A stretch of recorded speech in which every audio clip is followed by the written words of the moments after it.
কুয়েতে প্রবাসী বাংলাদেশি শিক্ষার্থীদের নিয়ে আগামী ৪ নভেম্বর থেকে শুরু হতে যাচ্ছে স্টুডেন্ট ফুটবল টুর্নামেন্ট। কুয়েতের বয়ান স্টেডিয়ামে অনুষ্ঠিতব্য এই টুর্নামেন্ট নিয়ে উচ্ছ্বসিত প্রবাসী বাংলাদেশিরা।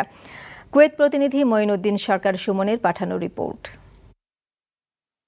প্রবাস জীবনে কর্মব্যস্ততার মাঝে দেশের মানুষের সান্নিধ্য যেখানে সুখের অনুভূতি দেয়, সেখানে একটি বড় আয়োজন, সর্বোপরি বহু সংখ্যক প্রবাসীদের সাথে মিলিত হতে পারা যেন একটি বাড়তি পাওয়া। আর এমনই একটি আয়োজন নিয়ে উচ্ছ্বসিত কুয়েতের প্রবাসী বাংলাদেশিরা। কুয়েতে প্রবাসী বাংলাদেশি শিক্ষার্থীদের নিয়ে সেখানে ৪ নভেম্বর থেকে শুরু হতে যাচ্ছে স্টুডেন্ট ফুটবল টুর্নামেন্ট।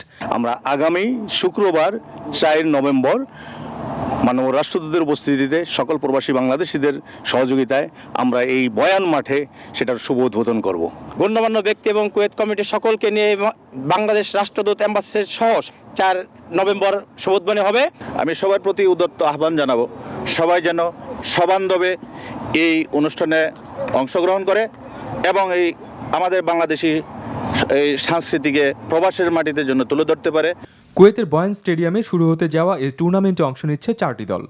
দলগুলো হচ্ছে Bangladesh Football Team, Bangladesh United Football Team, Bangladesh Ideal Students Forum ও Young Batch club.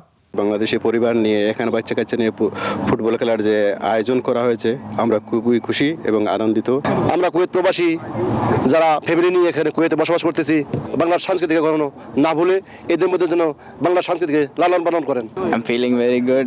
Like I'm feeling proud to play for Bangladesh because I'm Bangladeshi. That's why.